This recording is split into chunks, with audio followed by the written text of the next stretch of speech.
Nos vídeos passados, eu trouxe aqui os procedimentos da análise fonêmica, que são basicamente 5.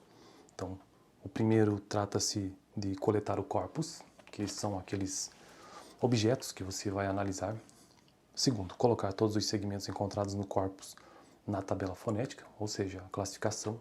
Terceiro, identificar os sons foneticamente semelhantes, não os iguais, são aqueles que apenas aqueles que são semelhantes. Quarto, identificar fonemas e alofones caracterizando a distribuição complementar ou listando os pares mínimos relevantes.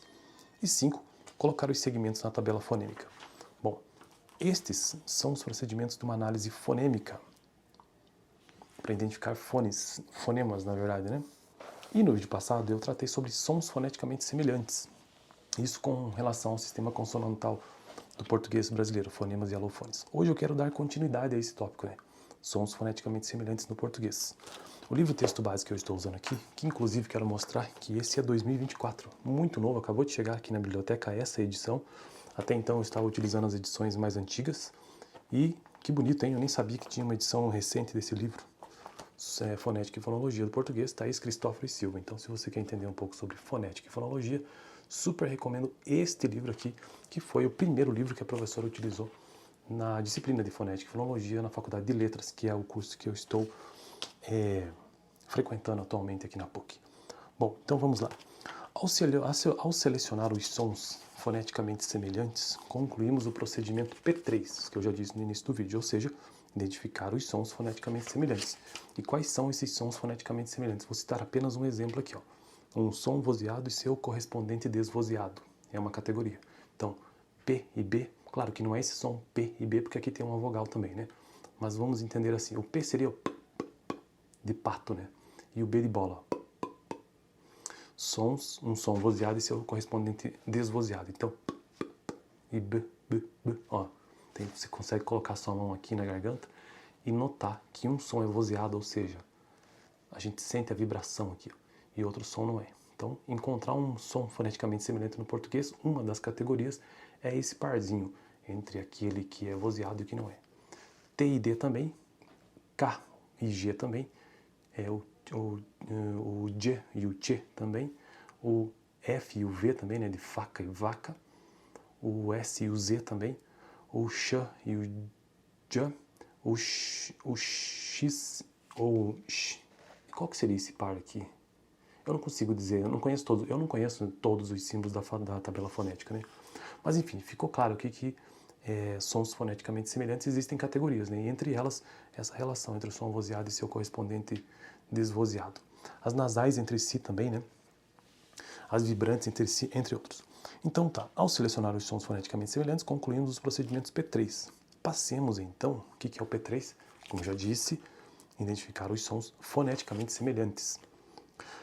Passemos então ao procedimento P4, que solicita a identificação dos fonemas e os alofones caracterizando a distribuição complementar ou listando os pares mínimos relevantes.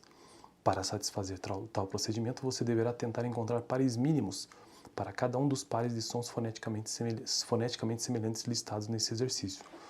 Um par mínimo demonstra o contraste fonêmico entre os sons em questão. Por exemplo, o par mínimo pato e bato, que vem lá do som vozeado e o som não vozeado, demonstra o contraste fonêmico entre de pato e de bato. Cada par mínimo encontrado classifica os dois segmentos em questão como fonemas no português. No caso de pato e bato, dizemos que P e B são fonemas distintos no português. Caso não se encontre um par mínimo que demonstre o contraste entre os dois sons em questão, faça uma análise para verificar se tais sons encontram-se em distribuição complementar. Se os dois sons estiverem em distribuição complementar, eles serão classificados como alofones. Investigamos inicialmente a possibilidade de identificar pares mínimos para os sons foneticamente semelhantes. Tem-se por objetivo identificar os fonemas do português. Para isso, preencha a tabela abaixo. Então, esse livro aqui, inclusive, ele já está trazendo os exercícios novos, né? Uma tabela que não está preenchida, né? Em que você coloca os sons foneticamente semelhantes, coloca um exemplo ortográfico desse parzinho, por exemplo, P e B. O exemplo ortográfico seria pato e bato. E a transcrição fonética, então é um excelente jeito de praticar esse livro. Se você comprar esse livro aqui e tentar responder esses exercícios, é uma excelente maneira de prática.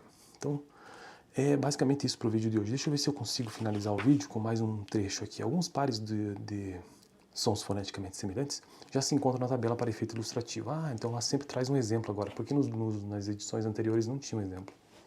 Tais pares de sons ocorrem para todos os falantes. Se você encontrar um par mínimo para o par de sons em questão, apresente o registro ortográfico das duas palavras envolvidas na coluna do meio. Na coluna da direita, faça a transcrição fonética das duas palavras que foram registradas ortograficamente.